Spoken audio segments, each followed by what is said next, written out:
Red अलर्टच्या पार्श्वभूमीवरती महापौर शर्मिला पिंपळकर यांचा कोपरी विभागातील सखल भागांचा पाहणी दौरा संपन्न झाला। अधिकाऱ्यांना तातडीच्या उपाययोजनांचे निर्देश यावेळी देण्यात आले। ठाणे जिल्ह्यात हवामान विभागाकडून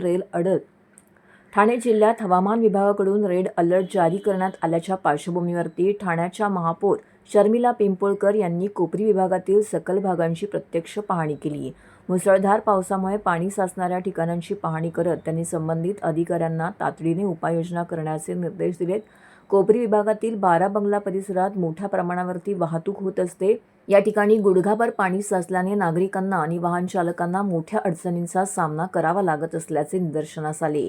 महापौरांनी प्रत्यक्ष रस्त्यावरती उतरून परिस्थितीचा आढावा घेतला आणि पाण्याचा त्वरित निचरा करण्याचे आदेश दिलेत। तसेच उघडे असलेले मॅनहोल तातडीने झाकण्याच्या सूचनाही प्रशासनाला देण्यात आल्या।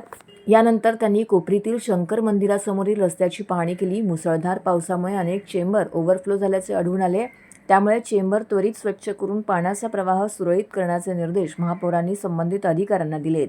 पाहणी दरम्यान झाडांच्या छाटणीनंतर रस्त्याच्या कडेला पडून असलेल्या फांद्याही त्यांच्या निदर्शनास आल्या, त्या तातडीने हटवण्याचे आदेश यावेळी देण्यात आले। तसेच विकास कामादरम्यान संपूर्ण फुटपाथ पत्र्यांनी बंद करण्यात आल्यामुळे पादचारी विशेषतः शालेय विद्यार्थी आणि नागरिकांना अडचणी निर्माण होत असल्याचं त्यांनी नमूद केलं।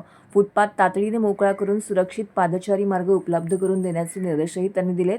महापौरांनी ठाणे पूर्व आणि पश्चिमेला जोडणाऱ्या बोगद्यालाही भेट देऊन पाहणी केली। भरतीच्या काळात त्या बोगद्यात पाणी साचण्याची समस्या कायम असल्याने त्यावर कायमस्वरूपी उपाययोजना करण्यासाठी संबंधित विभागांनी तातडीने कार्यवाही करावी असे निर्देश त्यांनी अधिकाऱ्यांना दिलेत।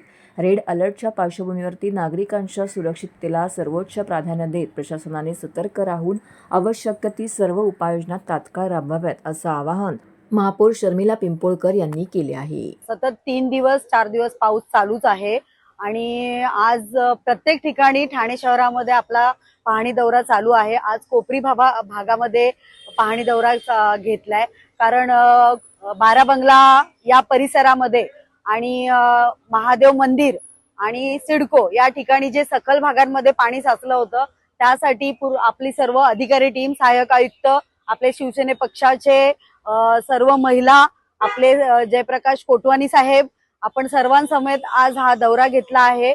एक झाड इथे पडलेलं आहे, एक बांधकाम चालू आहे सोसायटीच्या विकासकाने पूर्ण फुटपाथ जाम करून टाकला आहे आणि कुठलीही परमिशन न घेता आज त्याने हे सगळं हे करून टाकलंय। त्याची पाहणी दौरा आपण केलेला आहे। तसं कोपरीमध्ये बघायला गेलं तर कुठेच पाणी जास्त प्रमाणात भरत नाही आहे। जे उघडे चेंबर आहेत त्याची तपासणी केली, ज्याच्यावर झाकणं नाहीये ती बरोबर लावायला सांगितलेले आदेश दिलेले आहेत। आणि आज ठाणे शहरामध्ये जो काही किंवा महाराष्ट्रामध्ये जो काही पावसाचा तुम्हाला भर दिसतोय, त्याच्यासाठी महाराष्ट्र राज्याचे उपमुख्यमंत्री एकनाथजी शिंदे साहेबही आपल्या सतत संपर्कात आहे। आज खासदार नरेशजी मस्के साहेब हेही माझ्या बरोबर आपत्कालीनला भेट दिली आणि ठाणे शहरात जिथे जिथे सकल भाग आहे, पाणी भरत आहे, त्या ठिकाणी कशी व्यवस्था आहे, यंत्रणा व्यवस्थित चालू आहे की नाही हे व्यवस्थित बघितलं जात आहे।